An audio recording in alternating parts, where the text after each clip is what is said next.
The school acts as a gateway to not just a different place, but sometimes a different time.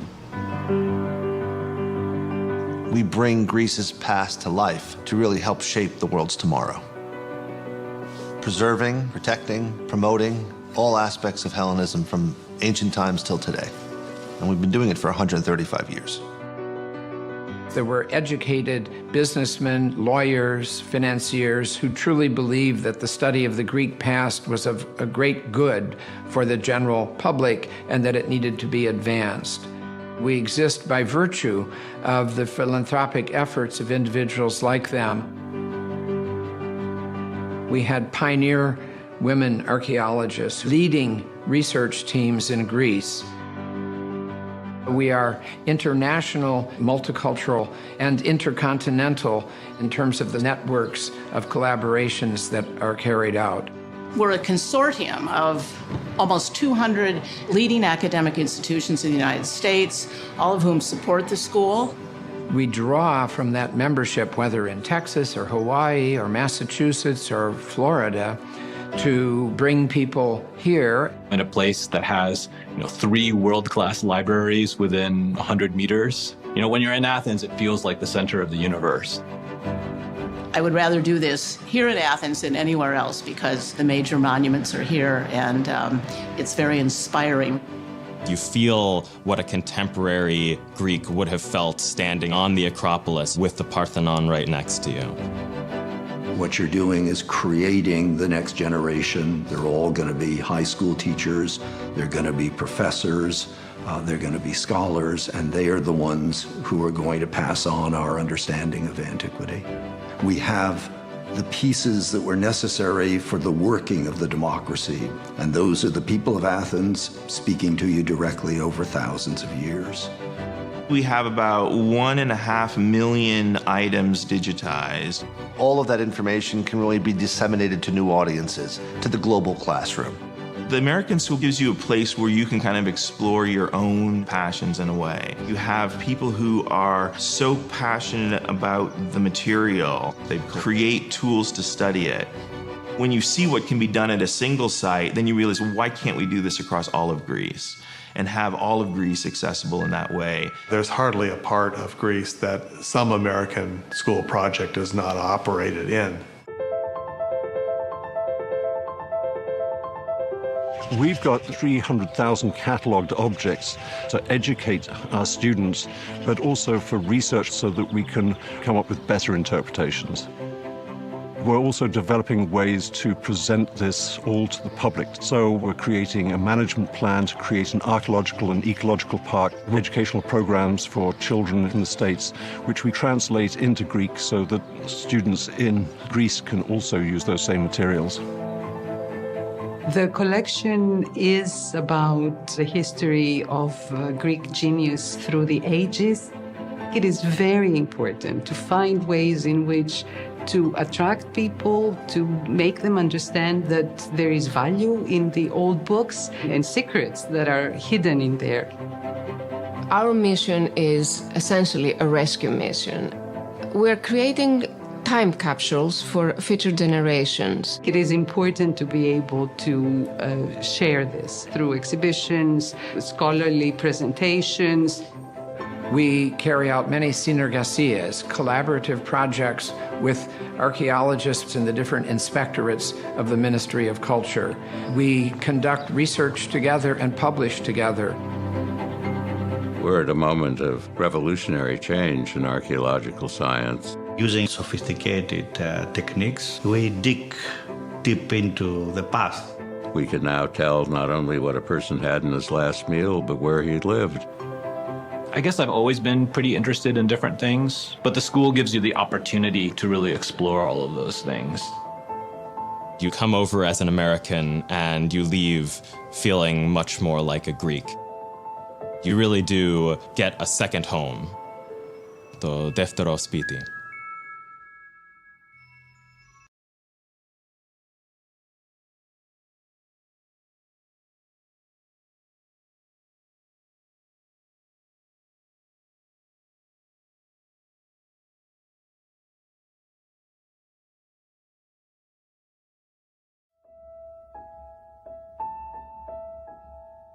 They say that nothing is more difficult to predict than the past. And how we view the past depends on the questions that we ask. Everything that's happening now has happened before in different ways, and it's preserved here at the Gennadius. People knock on my office door and they're holding one of the books, and they say, "Look what I found."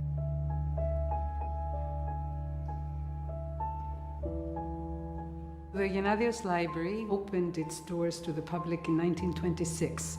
Many of the books are rare materials that were part of the private collection of John Gennadius, a Greek who was ambassador in London in the later part of the 19th century. With the foundation of the Gennadius, it is the whole scope of the American school that changed. That in fact it doesn't stop with the end of antiquity as other institutions do, but it continues and strives to actually understand and study and gather materials for the history of Greece through the ages. The library is a place that is fascinating with all the treasures that it has.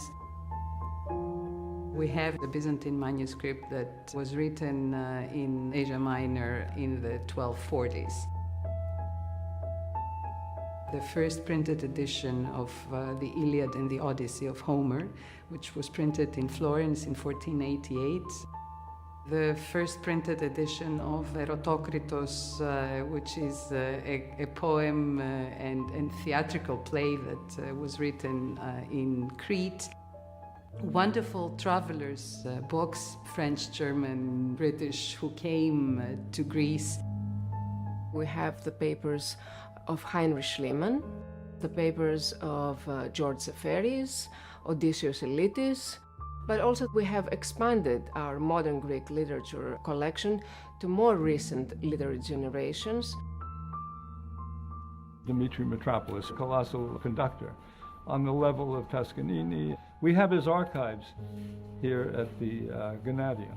To see the history of Greece and of Hellenism preserved here the way it is, of course, it's fantastic for me as a Greek American. And I have to ask myself, what can I do to help that?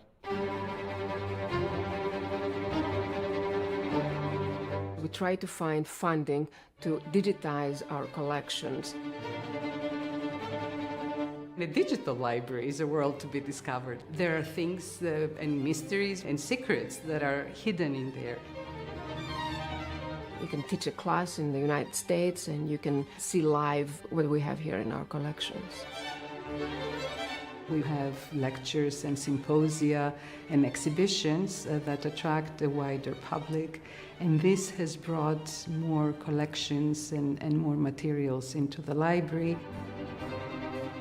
We have opened the library to younger people. It's amazing to see young people interested in Greek history.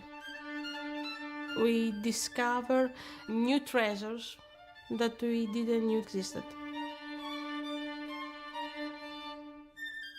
I think it's astonishing that the Gennadius houses the most amazing personal items in the possession of Lord Byron, a long-lasting figure for the 19th century. This combination of the most monumental, but at the same time human aspect of his life is of itself what makes Gennadius unique, but also what drives scholars and philologists in their approach to the past. They study the Greek world, which is much bigger than Greece. The Gennadius is the best library in the world for post-Byzantine Greek history. This is a place where I am comfortable. This is a place where people understand what I am doing. It's impossible to study the classical past without being aware of how that past was studied in the 19th century. It's impossible to move from the French Revolution to the more radical and democratic politics of the mid-century if you don't examine what happens in the support of the Greek Revolution for independence. All these questions are vital today. I think it's important that Greeks and people worldwide know Makarianis' contributions as an unselfish patriot who fought valiantly for the independence of Greece. The Makarianis wing, together with these beautiful grounds, will enable the Gennadius to have a dialogue with the broader community, enriching our understanding of the Hellenic world from antiquity up until the present day.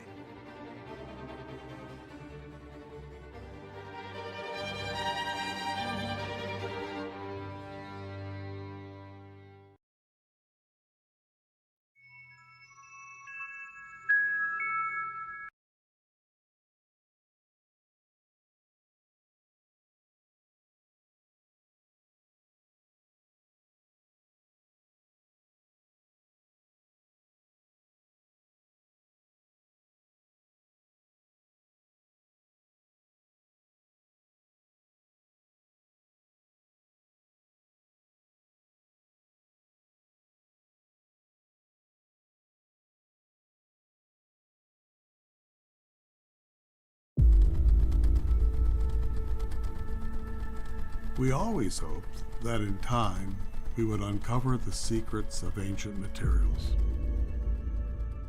that we would be able to look inside solid objects, reconstruct vanished landscapes, and lost faunal histories. That time has come. Welcome to the future of archaeology. The Malcolm Wiener Laboratory is committed to supporting the academic community with scientific methods that provide new context to archaeological, philological, and historical research. We have sponsored over 150 projects and facilitated researchers from more than 15 countries through continuously updated, state-of-the-art resources, offering unique insights in the fields of bioarchaeology, geoarchaeology, archaeobotany, zooarchaeology, and materials science. Through collaboration with leading laboratories, institutions, and academics in Greece and beyond. Through fellowships,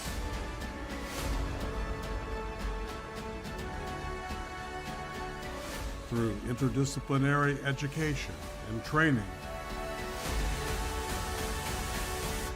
in the heart of Greece and on the main campus of the American School of Classical Studies at Athens.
Oh.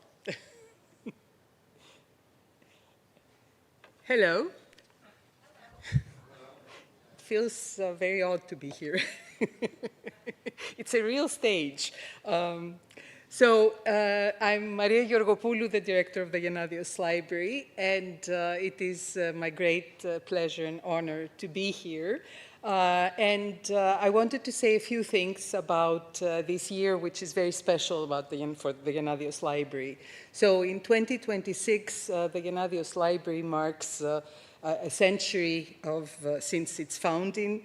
And this is, of course, a major milestone in one of Greece's most cherished cultural institutions. Established to preserve the extraordinary rare book collection of the distinguished diplomat and bibliophile Ioannis Gennadios, the library reflects his enduring vision, a world-class center for the study of Greek history and Hellenism across the ages. Over the past 100 years, the Gennadios Library has evolved from a repository of rare books into a dynamic hub of learning, creativity, and cross-cultural exchange, a place where the past continually informs the future. This story comes to life in Athens through an exhibition of 100 objects that opened a month ago and will be open through the end of July. A conference that we held a week ago examined how private collections become public institutions, while a panel on academies and society addresses questions of relevance and historical awareness. And this will be in Athens in May 22nd. A student competition, meanwhile, opens new pathways to engage younger audiences. We hope you will join us in celebrating a century of collecting, preserving, and sharing knowledge. At the heart of this transformation of the Gennadios Library stands a dedicated board of overseers whose vision and support have renewed the library's momentum. With their guidance, we're advancing an ambitious agenda, strengthening our academic profile, reinforcing our standing among the world's leading research libraries, and expanding our reach to ever broader audiences through concerts and lectures. One of the initiatives that has most effectively expanded our reach is the Thalia Potamianos annual lecture series. These lectures trace the far-reaching influence of Greek culture across time, underscoring that Greece is not only an ancient civilization, but a living tradition, one that continues to shape how we think and act today and inspires us all. We hope the series also brings into focus the richness of the Gennadios Library and its collections, illuminating the many layers of Greek thought and culture from antiquity to the present. Ioannis Gennadios' belief that Greekness is a state of mind rather than a matter of origin remains especially resonant today. His conviction that a love of learning is what makes one truly Greek offers a powerful and unifying message, one that this series seeks to carry forward. Each year, a distinguished, internationally recognized scholar is invited to pursue research and develop programming on a theme closely connected to the library. This work culminates in 3 public lectures, 2 in the United States and 1 in Athens. The 2026 Thalia Potamianos lecture series is presented by Catherine Fleming, a leading scholar, and she's addressing the theme, these 2 points of influence, Judaism, Hellenism, and modern Greek. Her opening lecture at the Getty Villa in Los Angeles in January was a tour de force and explored the coexistence of Greek and Jewish communities in late medieval Crete. This important series was made possible through the vision of Mr. Fokion Potamianos, who established it in honor of his grandmother, Thalia Potamianos, a distinguished physician, academic, and philanthropist. Thalia Potamianos was born in Constantinople in 1914 and came to Greece at the age of 8. With an innate gift of high intelligence, the fierce determination shaped by her life experiences and financial support from her 4 siblings, Thalia earned a doctorate in microbiology with high honors from the University of Athens. She became an influential doctor, a scientist, and a philanthropist who led a life dedicated to the public good and public service. Marked by her experience as a refugee, Dr. Potamianos defined her life by her philanthropic actions, including the treatment of alcoholism, volunteering in war relief initiatives, establishing centers of care for dispossessed families, orphaned children, and veterans in refugee areas. Thank you, Fokion, for this initiative that has really transformed the library. To introduce Catherine Fleming, I present to you one of the most erudite of the overseers of the Gennadius Library, Edward Cohen. Dr. Cohen is an acclaimed economic historian, lawyer, businessman, and educator. He's also educated, of course. He is the author of many articles and several books on Athens, including Athenian Economy and Society, a Banking Perspective. His parallel career as the founder and leader of prominent enterprises in the energy, real estate, and banking sectors gave him the practical experience and insights needed for understanding how ancient economies actually worked.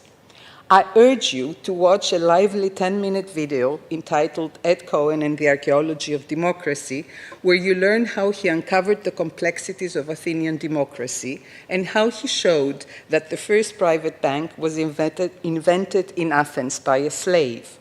His latest research has taken him to ancient Rome, and he's presently preparing for publication a book, Roman Economy and Society, Slave's Perspective. Since 1995, he has been professor of classics and ancient history, an adjunct professor, at the University of Pennsylvania. In 2022, he was awarded the Athens Prize at the Gala of the American School of Classical Studies. He holds doctorates in classics from Princeton and law from Penn, an alumnus of the American School. He was a regular member in 1961-62. He was trustee from 1981 to 2009, and when he became trustee emeritus and an overseer of the Gennadius Library. So without further ado, please join me in welcoming to the podium Edward Cohen.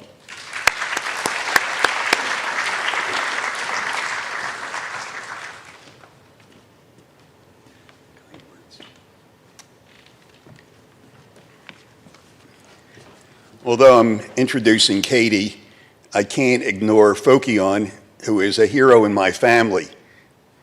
I have 9 grandchildren, and each one of them has been told many times of his greatness in remembering his grandparent. I'm just throwing my bread out on the waters, and we'll see. But I've been given a few minutes to introduce Catherine. That is Katie Fleming. Now, that's a seemingly impossible task. How can I even touch quickly on the life of a woman who has held high positions and made a deep impact on not one, but 3 vastly different countries, and hasn't been active in each country successively, but rather simultaneously? Well, Katie's lecture tonight is entitled, "To Die Like a True Greek." And almost 2,500 years ago, Thucydides, the greatest of historians, in the famous funeral oration memorializing the soldiers who had died like true Athenians during the first year of the Peloponnesian War. Well, Thucydides had to introduce to his audience the great and complex Pericles. Thucydides needed only 5 words: Athenaon, legin, te kai prosein, dinatotatos. That's the classical Greek pronunciation for anyone who doesn't follow my Greek. But anyhow, Thucydides introduces Pericles as, quote, the most capable of the Greeks of his time at both speaking and doing. An individual incredibly gifted as a communicator, but also an incredible achiever. That's Katie. Her skill as a lecturer, you're about to hear for yourselves. You won't be disappointed. And some of you may have been present in January at the lecture that Maria described in California, the first of this series, and so some of you already know how capable Katie is. As with Pericles, however, her accomplishments exceed even her oratory, and in 3 different civilizations. First, of course, Greece.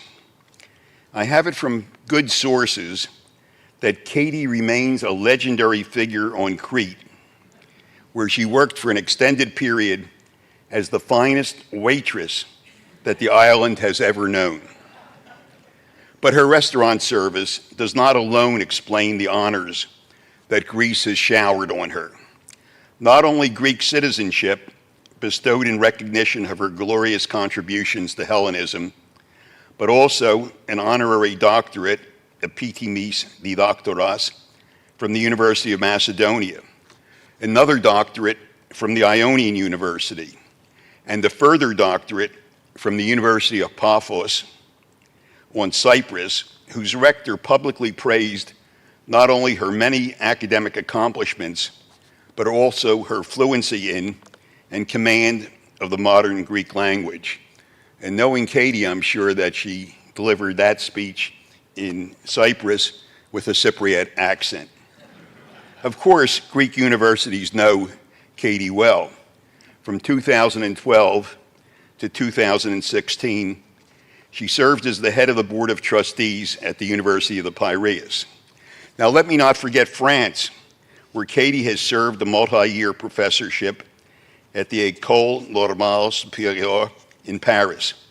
Her French honors are legion, to coin a phrase, including, of course, recognition as a Chevalier of the Légion d'honneur. And then, oh yes, the USA, where Katie simultaneously has conquered both the East Coast and the West Coast. We're here tonight at NYU, where she served for years as an amazingly capable and popular provost, the top academic position. And even after becoming the president and CEO of the great, big, and beautiful Getty Trust in Los Angeles, she continues to serve as the Onassis Professor of Hellenic Culture and Civilization at New York University. She is, of course, the author of dozens of academic publications, but Katie's book on Greece, A Jewish History, stands out for the praise and awards that it has won. But rather than telling you in detail of Katie's innumerable other accomplishments, including a lifelong battle against anti-Semitism, a remarkable undertaking for the daughter of a prominent priest in the Episcopalian Church, instead I'll finish by again following Thucydides' lead. In that famous funeral address eulogizing the fallen Athenian soldiers, Thucydides reports Pericles as saying that the best laudation of these martyrs lies in praising the greatness of the city for which they fell. They died like true Greeks for an Athens that was exemplary of the best that humankind can achieve. And I would suggest that there is something uniquely uplifting in Katie's lecturing on Greek-Jewish relationships on behalf of the American School and the Gennadius Library, institutions that before and during World War II played an exemplary role in saving the lives of Jewish scholars who would otherwise have been murdered by the Nazis. The school's admirable behavior in this regard is not well enough known, I think. Let me give you 2 personal examples.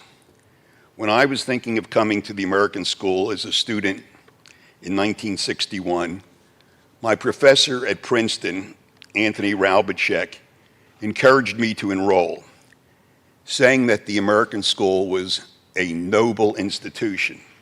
Noble? I mean, I've heard of intellectually capable, noble. And yes, he said, as an Austrian scholar whose mother was Jewish, I would have been murdered by the Nazis. had the American school with whom he had been working in Athens not overcome enormous obstacles to move him to Princeton just in time. And you probably know that it was extraordinarily difficult for Jewish refugees at that time to get visas, but the American school found a way to do it. And I remember when Professor Henry, born Heinrich in Germany, Henry Immerwahr, a distinguished epigrapher, when he came out of retirement in North Carolina to become director of the American School in 1977. I mentioned to him at the time how extraordinary a sacrifice he was making. And he replied that he could never repay the American School enough for saving his life by getting him, a Jew, out of the hands of the Nazis and gaining him admission into the United States. Again, just in time. Katie, your service to humanity, to Greeks and to Jews and to many others, follows a long tradition of the institution for whom you are lecturing, for which you are lecturing tonight. Thank you, Katie.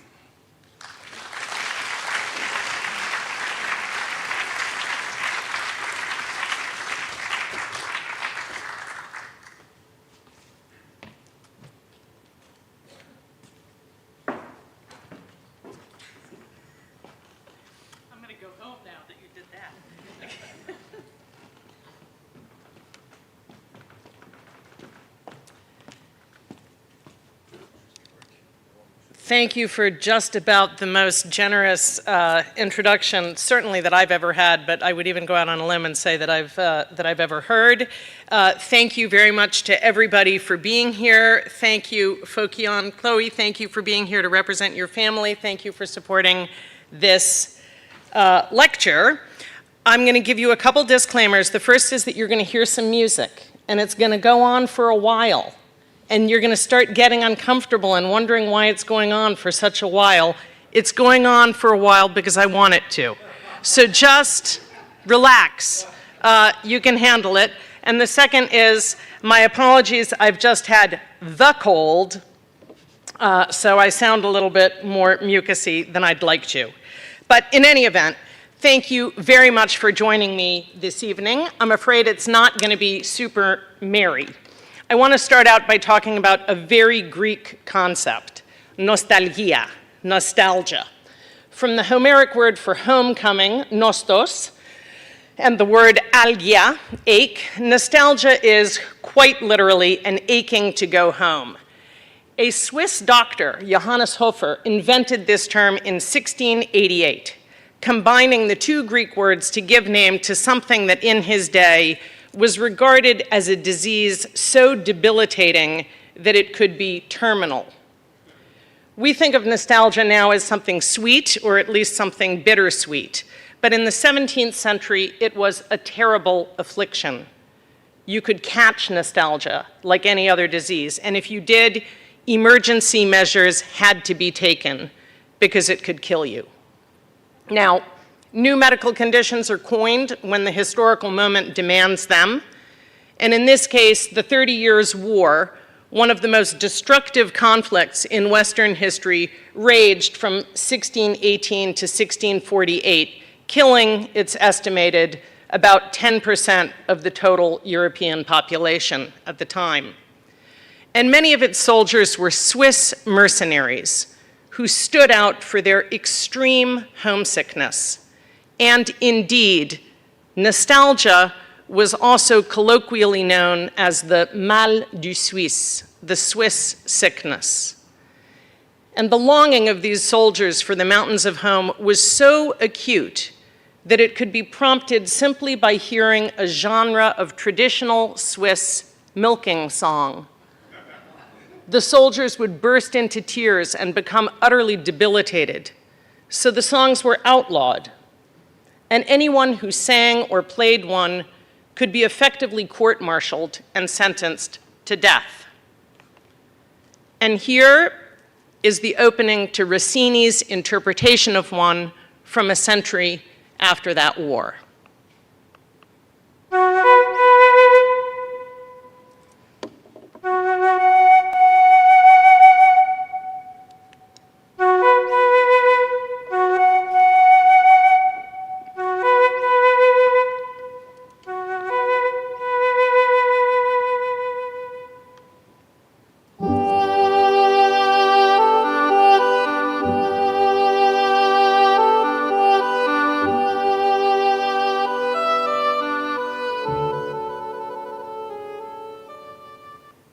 See, that was totally endurable, wasn't it? And here is a Swiss mercenary. This is Freudenberger's Return of the Swiss Soldier. Now, music, along with smell, is particularly powerful in evoking nostalgia. We also know that the feeling of nostalgia is one of the oldest in recorded human history. Think of Odysseus in Book 5 of Homer's Odyssey, saying to Calypso, "My heart is set on going home. I am determined to see my homecoming, the day of my return." And to entice him to stay with her, the beautiful nymph offers Odysseus immortal youth and daily sex, but he chooses instead the chance for homecoming, even though it brings with it mortality. Here is the fantastic cave with Odysseus and Calypso by Jan Bruegel the Elder. It looks like a very nice setup, and this is what he gives up in exchange for being able to go home, what he gives up out of nostalgia. Or to give you another example and focus on this, think of the 137th Psalm, all about nostalgia, written 2,600 years ago to commemorate the Babylonian captivity when thousands of Judeans were exiled to Babylon, and many of you know it, by the rivers of Babylon, where we sat down and there we wept when we remembered Zion. There on the poplars we hung up our harps, for there our captors asked of us songs, our tormentors demanded songs of joy. They said, "Sing us one of the songs of Zion." But how can we sing the songs of the Lord while in a foreign land? Ech nashir et shir Adonai al admat nechar. Now, if you don't know it from the Bible, you may know it in the version made famous in 1970 by the Jamaican rocksteady group, the Melodians, and a little bit later by Boney M. Here is an image from the 9th century of the Jews singing beside the rivers of Babylon. And here, a more recent depiction of the same thing. You can see where they have hung up their harps on the poplars. Now, the meaning of nostalgia as a word has shifted over time. Today, we think of it as primarily temporal, the longing to go back to a moment in the past. But originally, it actually had most potently to do with home, with a place, with the desire to go back home. And my interest tonight really is in that desire, and specifically in the intense desire of Greek Jews to go back home to Greece after their deportation to the death camps by the Nazis in 1943 and 44. 86% of Greek Jews were deported to concentration camps. And I'm really interested in the quintessentially Greek way that they expressed this desire by filtering it through some of the most dominant cultural tropes of Greece in the 1920s and 30s. You're not going to get away without a little bit of history, so I'm going to give you a quick background here. For only 3 short decades between the Balkan Wars and World War II, that is from about 1912 to 1941, for those 3 decades, Greece was a really significant Jewish European center, home by dint of its conquest of Salonika in 1912, and I'm going to call it a conquest, not a liberation, get over it. By dint of that conquest, it was home to one of the most distinguished and confident Jewish cities on the European continent. And over the course of those 30 years, a fledgling and distinctly Jewish, Greek Jewish identity began tentatively to emerge. Before the brutal interruption of the Holocaust, a whole generation of Jews would come of age as modern Greeks during this period. Testimonies from Salonican Holocaust survivors, gathered in vast majority from men who were in their 20s and 30s during World War II, reveal the extent to which this generation regarded Greece as its sole fatherland, and the extent to which they considered themselves fully Greek, even if Orthodox Christian-dominated Greek society was not, and still is not, in full-throated agreement. Their deportation and exile from Greece actually further consolidated their sense of Greekness. It prompted their longing for patrida, for fatherland, and their nostalgia for Greece, and it revealed their really profound loyalty to it. Greek Jewish Holocaust survivor memoirs are suffused with longing for their lives in Greece, their love of homeland, and above all with this great and bittersweet nostalgia that the descendants of surviving Greek Jews feel for Greece down to the present day. We have some with us this evening. They are organizing this month a Greek Jewish festival, which is propelled in part by this same feeling. But tragically, Greek Jews in the camps were, of course, longing for a place that no longer existed. Jewish Greece was effectively destroyed by the war and by the Holocaust, never to return. And they also were longing for a place that had never fully accepted them, one that, as I've said, struggles to this day to accommodate their ghosts. And over the course of the 20th century and beyond, Greece has been marked by a sort of tension between Greekness and Jewishness. It's wonderful, the conceit that you're Greek by dint of learning, would that it were so easy. Greek Jews have often suffered the accusation that their loyalty to Greece is divided. After the conquest of Thessaloniki, Jews were told that really they were secretly pro-Turkish. Right now, they're told that really secretly they're pro-Israel. Just last month, anti-Semitic graffiti in Athens was declared to be at an all-time high, with swastikas plastering the streets of the city. So Greek Jews have long suffered from what is arguably the most acute form of nostalgia, which is a longing for a non-existent or no longer existent place. Now, over the course of 4 decades after the war, several different buried documents were unearthed beside the crematoria at Auschwitz-Birkenau. And I'm going to talk particularly this evening about the one on the right, which was hidden inside a thermos. You can see the thermos with its yellow cap there. These documents have collectively come to be called the Scrolls of Auschwitz and were written by different members of the Sonderkommando, the work unit of prisoners compelled by the Nazis to perform the unthinkable task of facilitating the mass murder of their fellow Jews by manning the gas chambers and the crematoria.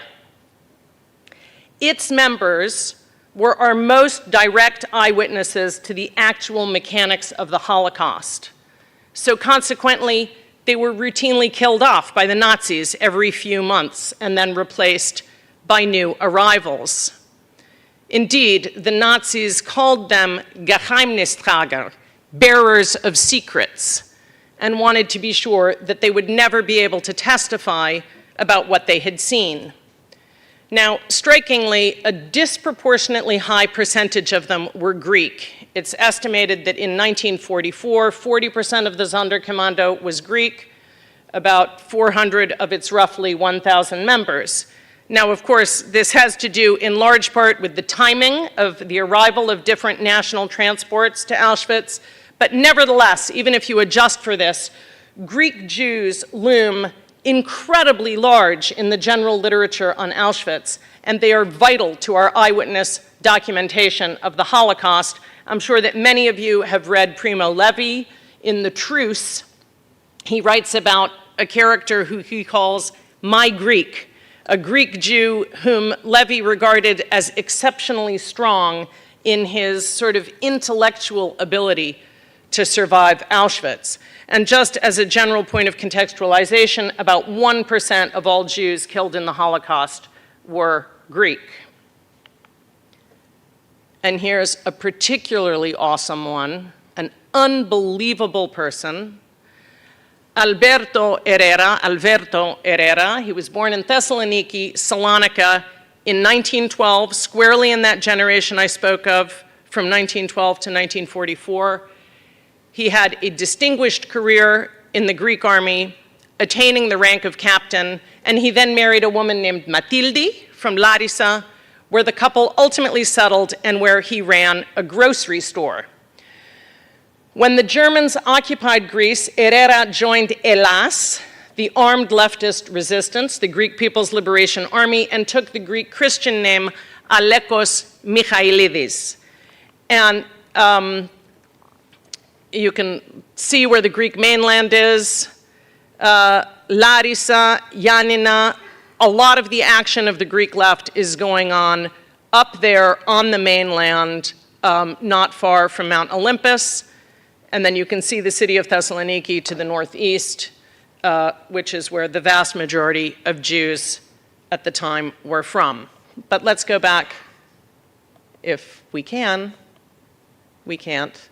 Just remember him. Alekos was a food supplier to the resistance. And in early spring of 1944, he was arrested by the Nazis, initially for being part of Hellas rather than as a Jew. And ultimately, he ended up in Auschwitz, where on arrival, he was assigned prisoner number 182552 on April 11th, 1944. Now, one of the reasons that Greeks figured so prominently in difficult work details in the camps is that they were distinguished by their strength and athleticism. Many of them had worked as stevedores and porters in Thessaloniki's port, as well as in other manual labor positions. And back in Greece, also, many of them had been athletes, boxers and sprinters and soccer players. Fokion, one of them, was even a star table tennis champion. You too, Paul. Strong, burly, intelligent, and young, within a month of his arrival at Auschwitz, Herrera was assigned to the Sonderkommando as a stoker, working at the crematorium furnace. A stunningly brave and principled guy, he was one of the main architects of the Sonderkommando revolt of October 1944, during which Crematorium 4 was blown up. And there's a great account of this in the book Bahinu Bli Dmaot, We Wept Without Tears. Herrera was also most likely the photographer behind the infamous Sonderkommando photographs. This is 4 blurry, clandestine images shot secretly from the hip and at immense personal risk of the ghastly scene of prisoners being marched naked to the gas chambers and of the subsequent burning of their bodies. I'm going to share one of these photos. It's aimed askew, shot too high, and without the auteur looking through the viewfinder, so it has no human image in it. But it nevertheless manages in a really visceral way, I think, to capture the nightmarish horror of the scene. That's it on the left. Those are trees looking ghastly as hell. And the rest of the pictures from the series are with the camera pointed down, and you see what is going on at the base of those trees. Painstaking planning went into capturing Herrera's images. Quote, "On the day on which the pictures were taken, we were to keep a careful watch for the approach of anyone who didn't know the secret, and above all, for any SS men. And at last the moment came, so we all gathered at the western entrance leading from the outside to the gas chamber of Crematorium 5. And Alex, the Greek Jew, quickly took out his camera, pointed it towards a heap of burning bodies, and pressed the shutter." Or from another testimony, écrit au cœur de la catastrophe, quote, "It was Alex from Greece, I no longer remember his family name, who took the photographs." And when you look at the other images, you can see in a couple of them an SS guard, and you can see that the pictures are taken just at the moment he turns his back. that he has to pull the camera out and take the pictures in a very brief period of time. Herrera's pictures are virtually the only ones we have of the Nazi industrial killing of Jews. And alongside these photos, it's the buried letters of Auschwitz that are our most important real-time eyewitness testimony. The last of the letters to be discovered, incredibly, in 1980, is also the most comprehensive and the most passionate. Written in Greek, in the final months of the war, it's an incredible 12 pages long. Here's how it begins.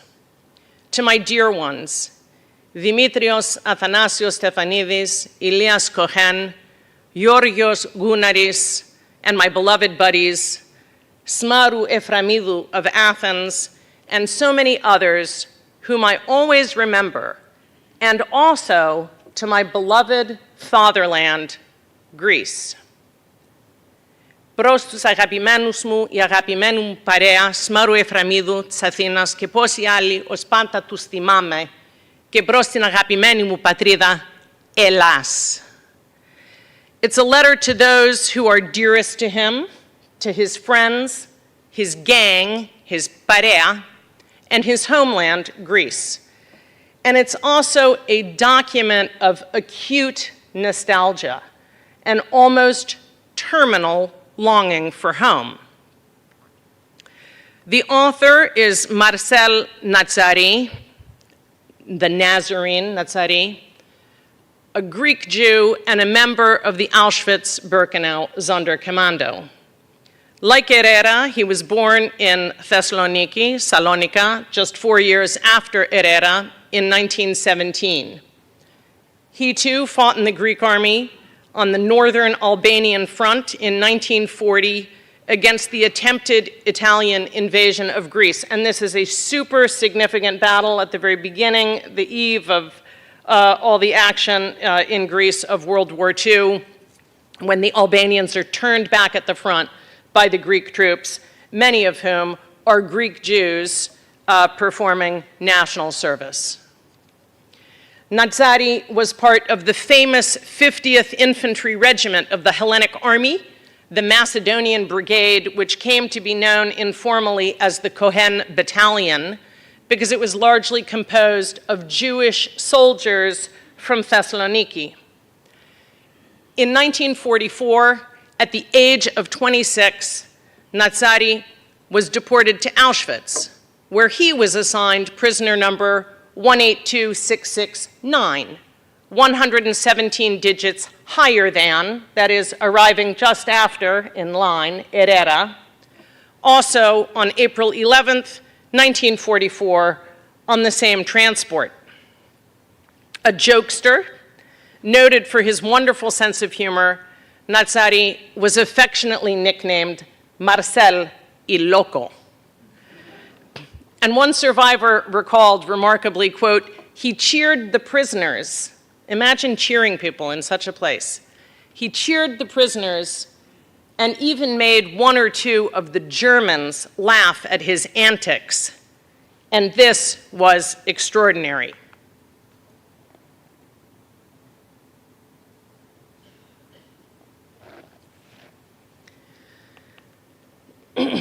Natsari's letter from late 1944 is itself extraordinary.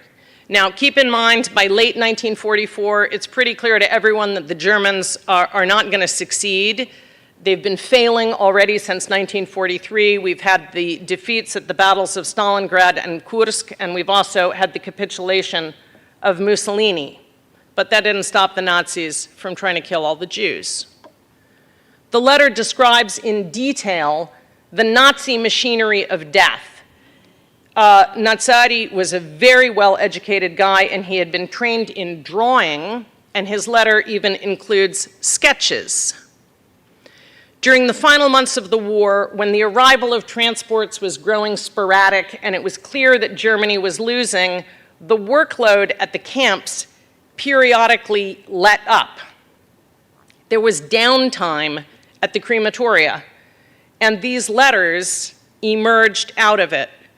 And of course, it's really difficult and surreal to imagine this scene. I don't know what it would have looked like from a distance. Laborers on a break, scribbling in their journals. I don't know. The members of the Sonderkommando had access to resources that other prisoners didn't have, and evidently they had paper and writing implements.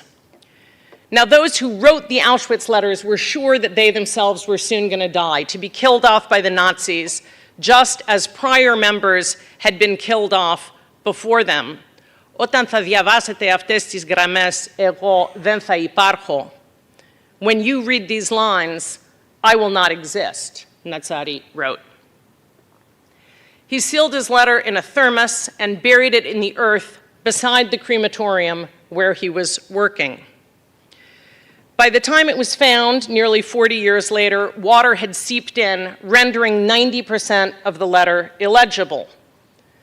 9 years ago, a Russian historian, Pavel Polyan, and an IT expert named Alexander Nikityayev used what's called multispectral image analysis to recover about 90% of the manuscript.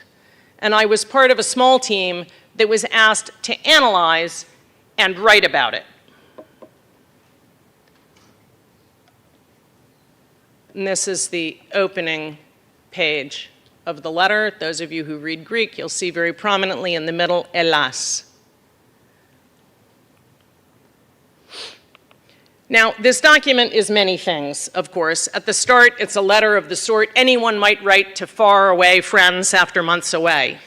It's also a last will and testament. Quote, "The property of my family I entrust to you, Misko. Misko, take my Nelly's piano from the Sionidou family and give it to Elias. He loved her so much."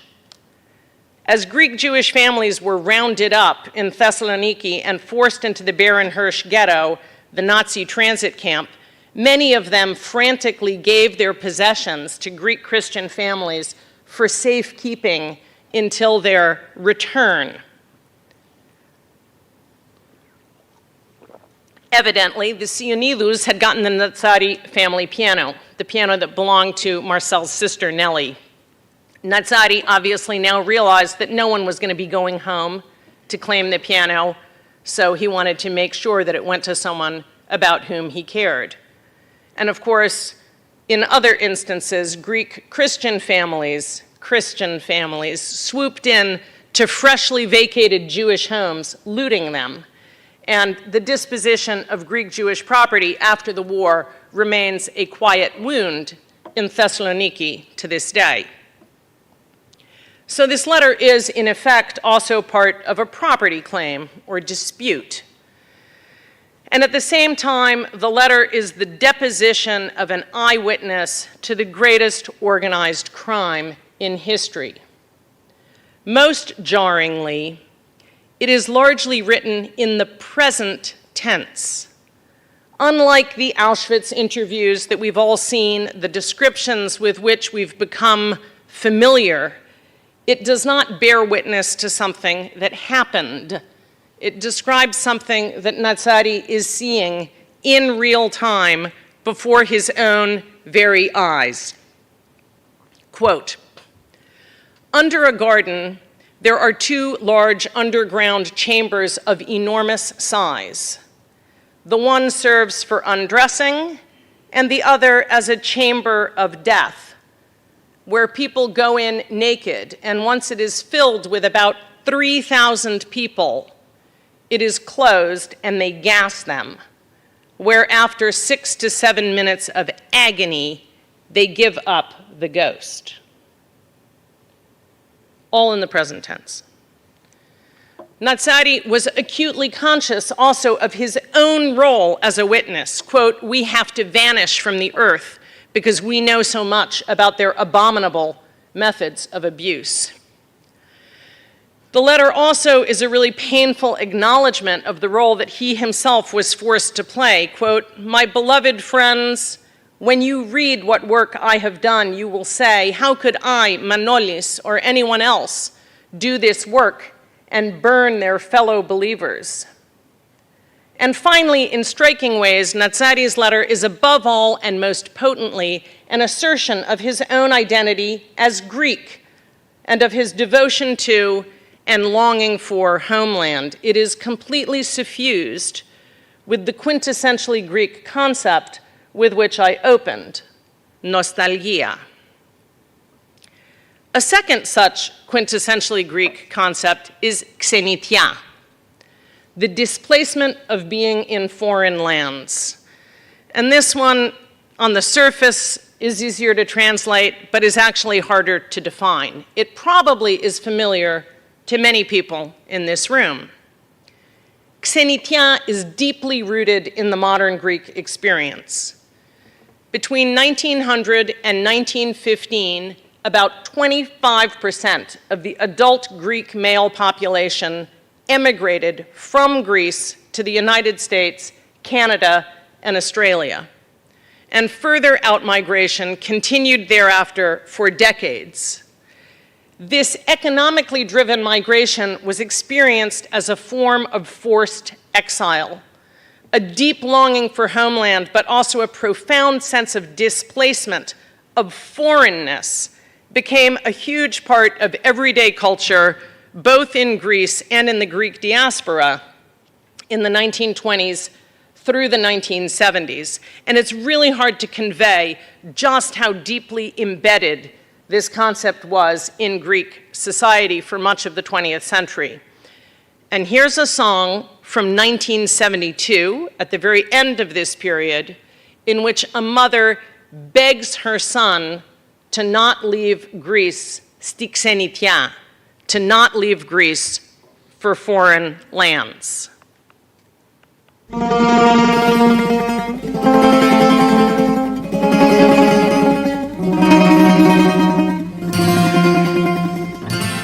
Μη φεύγεις, παιδί μου.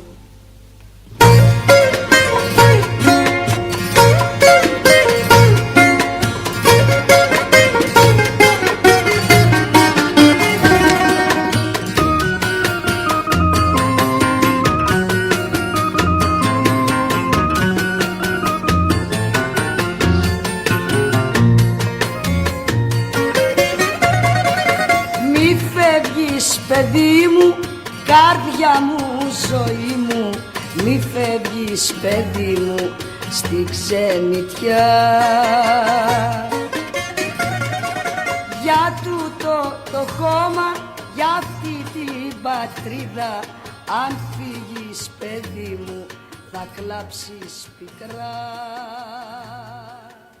Great song, unbelievable song, even with the electric keyboard. Poems, songs, and all sorts of writings starting from the 1920s are full of this same theme. Salonika, Greece's largest Jewish city, again, I'll put it neutrally, became part of Greece in 1912. And again, this is really what made Greece a Jewish country. In the decades leading up to World War II, as Greek Jews, particularly those in Salonika, were becoming deeply culturally Greek. At the same time, the exact same time, hundreds of thousands of Greeks in the diaspora and at home were writing music and poetry documenting the huge sorrow that absence from Greece created. And here are some people setting out for the United States from Patras in 1910. At the same time that this outward migration overseas was underway, you had another huge thing going on, namely the expulsion of the Greeks of Asia Minor, finalized by the Treaty of Lausanne in 1923, which gave rise to a wave of music that captured the alienation and heartache of the displaced and marginalized communities who flooded into Greece from Asia Minor. Okay, so you have a million, approximately, Greek Orthodox Christians from Asia Minor who, as part of the settlements at the end of World War I, are forcibly relocated to mainland Greece. At the same time, you've got Thessaloniki becoming Greek in 1912, with people like Herrera and Natsari being born at exactly that same time, and you've got hundreds of thousands of Greeks leaving Greece for economic reasons, and 1 million being uprooted to Greece in the same decade. This is a whole lot of turmoil and coming and going. Kostas Nouros, Rosa Eshkenazi, Marika Politisa, and Antonis Diamantidis, among other singers, sang laments that dealt specifically with the themes of displacement and longing for home. And this music of displacement would provide a template and point of reference for Greek Jews in the camps. They, of course, knew this music intimately and had grown up with it. Just as Swiss soldiers in the 17th century found themselves completely undone upon hearing certain songs, Greek Jews in the camps were both comforted and devastated by this music of longing, lament, and displacement, xenitia, music of the experience of being forced most brutally into foreign lands. And these themes were everywhere. People who were at my first lecture know that I like a good matinada. Ως πότε πια η τύχη μου θα με έχει δικασμένο να σέρνω μες στη ξενιτιά σαν φύλλο μαραμένο. How much longer is fortune going to condemn me to wander about in foreign lands like a withered leaf? Greek songs of this era were a prominent feature of life in the camps, as was music more broadly. Quote, this is from a survivor, "In the block, we were forced to sing. We used to sing songs in Greek, folk songs and pop songs. The Germans really loved the sound of the Greek language. Now everybody, please remember the 137th Psalm. For there our captors asked of us songs, our tormentors demanded songs of joy. Kisham she'elunu shovenu divrei shir v'tolalenu simcha." Here's the testimony of another survivor. Quote, "The young German leading our Sonderkommando squad said, 'All the Greeks after me, you know how to sing, right? Why don't you sing a song?' So we started singing. There were always Greek songs that we were able to sing together." One testimony after another refers to the Germans' fascination with Greek language and music. And for the Greeks, painful as it was, it could provide an outlet for emotional pain and also an ironic and at times helpfully linguistically unintelligible way to lament the tragedy of the world. Quote, "What helped me in the camp was singing. The Germans always told us, singen, and we would make up the words. With laughter on our lips, we haul a cart of shit, and the German behind us beats us with a belt." And you can see in the memoirs songs, the lyrics that were written in the camps and the songs that they come from. They would take a well-known song and write their own lyrics for it. Memoirs recount Greek prisoners singing versions of these laments of homesickness about which I told you that had been made famous in Greece in the 1920s and the 1930s. And here's part of one of them.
My sweet mother, I cry for you, I'm suffering in Xenitia.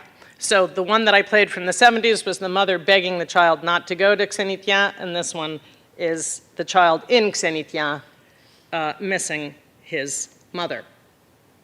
Now, in higher culture as well, these are pop songs, but in high culture as well, these same themes were really prominent. To give just one example, in 1944, the Nobel Prize laureate poet George Seferis wrote «Ο γυρισμός του ξενιτημένου», The Return of the Exile, a poem about the return of the Greek government in exile and an admonition about the dangers of nostalgia. The poem warned that homecomings were difficult because the reality of a place could never match the nostalgic fantasy version of it. Παλιέ μου φίλε τι γυρεύεις, χρόνια ξενιτημένος ήρθες, με εικόνες που έχεις αναθρέψει κάτω από ξένους ουρανούς, μακριά από το τόπο το δικό σου. My old friend, what are you looking for? After years abroad, you've come back with images that you've nourished under foreign skies far away from your own land. Η νοσταλγία σου έχει πλάσει μια χώρα ανύπαρκτη. Your nostalgia has created a non-existent country. So this mid-century concept of xenitia, the displacement from and longing for the fatherland, was deeply embedded in Greek popular culture and in the Greek psyche in the first half of the century. And this is what I want you to take away. It became achingly meaningful to Greek Jews in the tragically different diasporic context, not of emigration, but of deportation and imprisonment in the Nazi death camps. But what did it mean for Natsari or Herrera or any of the other tens of thousands of Greek Jews who were sent to the camps? What did it mean to miss Greece? The reality is that life for Greek Jews after the Greek conquest of Thessaloniki, it had been a mixed bag. The 1920s and 30s, when men like Herrera and Natsari were coming of age, it saw the first emergence of a legally as well as culturally Greek Jewish identity. Law 2456, adopted in July of 1920, officially recognized Jews as a protected minority Greek citizen category for the first time. In 1930, an amendment further consolidated the status of a specifically Greek Jewish community, requiring that all members of the official community hold Greek nationality. And that's really interesting. It becomes just as important or more important to be Greek than to be Jewish. By the 1930s, the younger generation of Greek Jews spoke Greek as their first language, and the middle-class community was becoming increasingly integrated into broader Greek socioeconomic life. And indeed, you can see this in the names that are mentioned in the opening of Natsari's letter, most of which, as the historian Mark Mazauer has pointed out, are Christian names, right? Along with Elias Cohen, he addresses himself to Dimitrios Stefanidis, Georgios Gounaris, Smaru Eframidou. And this was in the years when global Zionism was in the ascendant, but in the decade prior to the outbreak of World War II in Greece, fewer than 1% of Greek Jews left for Palestine. They committed to Greece, riding out the very difficult transition from being Ottoman subjects to being Greek citizens, increasingly joining Greek networks and institutions. And to be sure, there was an active anti-Semitic press throughout the 1930s. There were various public anti-Semitic episodes. There was the promulgation of legislation that clearly was designed to target Jews. But nevertheless, by 1940, life for Greek Jews as Greeks had begun to stabilize. An entire generation of Greek Jews born right around World War I had grown up totally unselfconsciously Greek. And it's precisely this generation, young, strong, that was the dominant Greek population in the camps, just like Herrera and Natsari. Now, most of us here are probably familiar with the numbers. At the beginning of World War II, there were just over 80,000 Greek Jews, and at the end, there were fewer than 10,000. In percentage terms, this reflects one of the highest national destruction rates in Europe. In exile in Auschwitz, and also long after the war, for the few survivors, what mattered most was that they were Greek. One Salonican member of the Sonderkommando was asked decades later, "What did you talk about in the camp?" And he replied, "About Greece, our motherland from before the war, al Yavan, moladetenu shemelifnei hamilchama." In fact, there were no other topics. Now, what is Greekness? This question underlies Greek politics down to the present. Many different minority groups in Greece, Jews perhaps most prominent among them, have for decades fought for full recognition from other Greeks and even from the Greek state as fully Greek.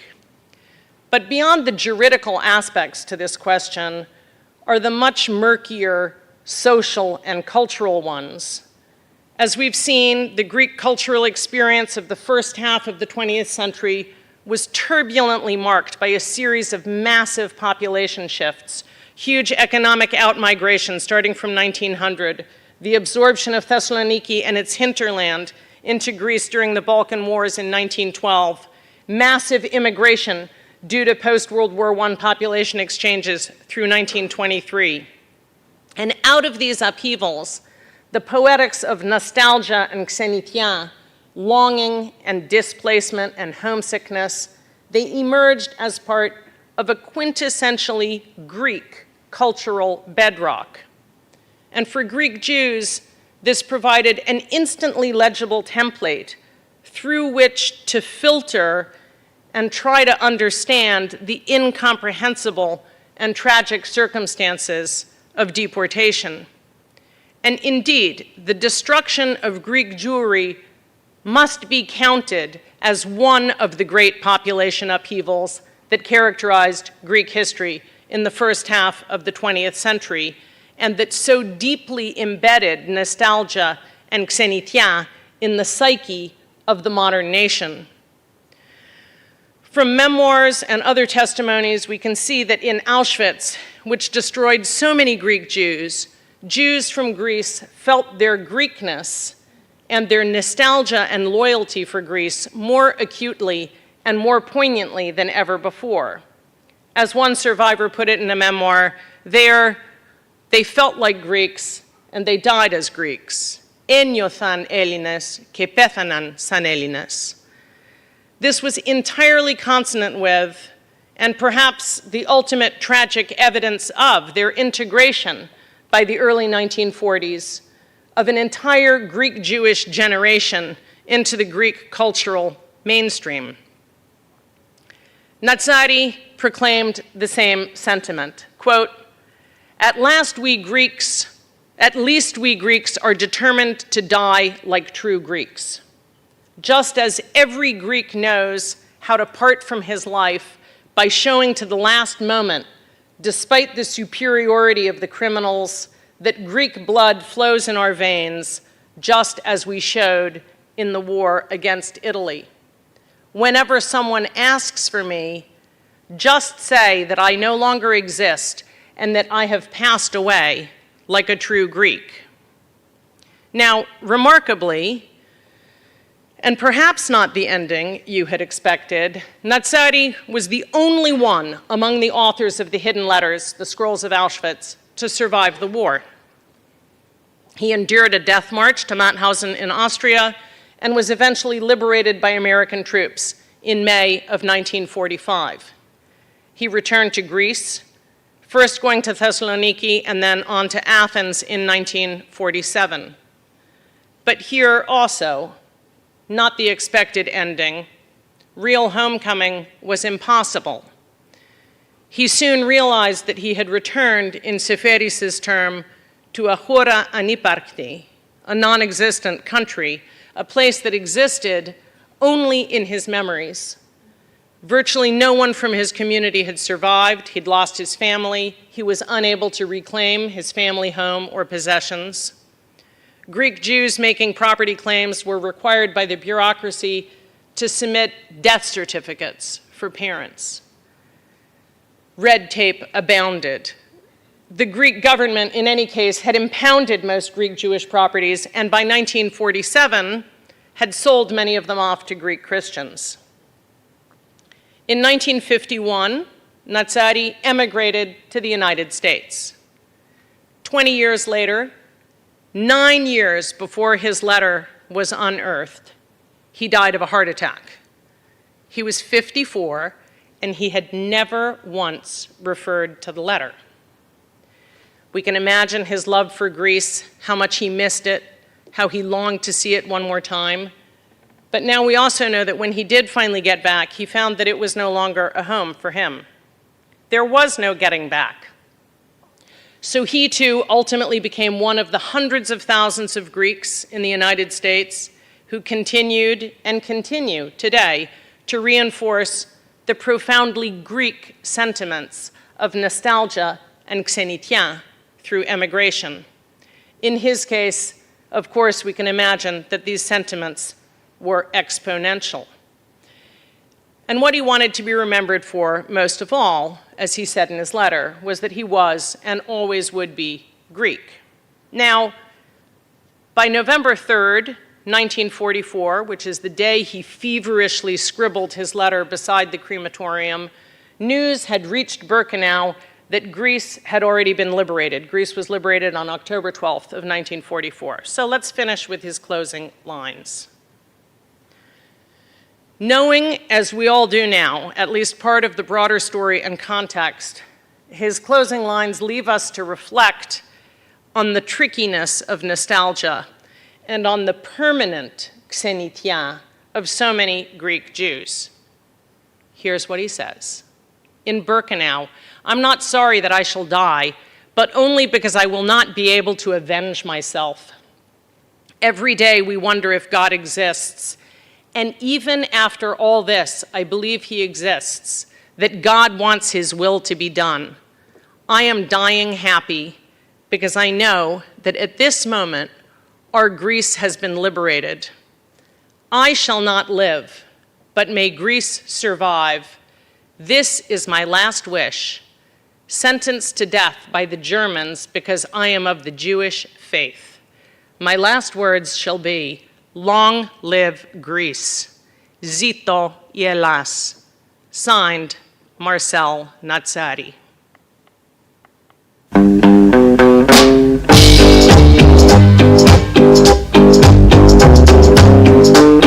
Just listen to it.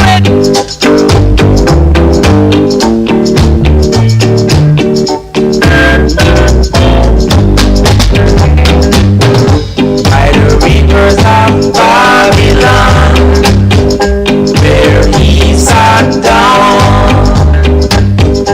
and there he wept when he remembered Zion. 'Cause the wicked carried us away captivity, require from us a song. How can we sing King Alpha's song in a strange land? 'Cause the wicked carried us away captivity, require from us a song. How can we sing King Alpha's song in a strange land? Good luck with that. Ah, she told me.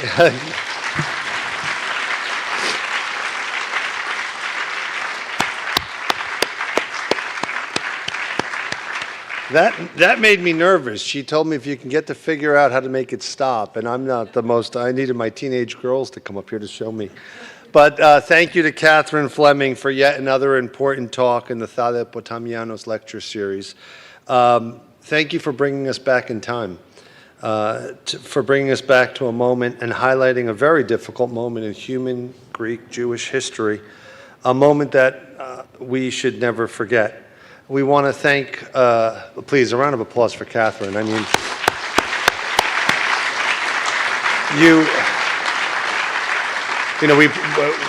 for those of us that know, we're celebrating Gala Week, and there's a lot of things to look forward to, but based on your first lecture, this was the highlight, and looking forward to tonight, and you delivered once again.